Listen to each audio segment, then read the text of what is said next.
सैयदना हज़रत अक़दस मसीह मऊद अलैहिस्सलातो वस्सलाम फरमाते हैं, सुन्नत से मुराद हमारी सिर्फ़ हज़रत सल्लल्लाहु अलैहि वसल्लम की फ़िअली रविश है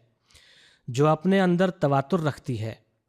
और इब्तिदा से कुरान शरीफ के साथ ही ज़ाहिर हुई और हमेशा साथ ही रहेगी। या बतब्दील अल्फाज यूँ कह सकते हैं कि कुरान शरीफ खुदा ताला का कौल है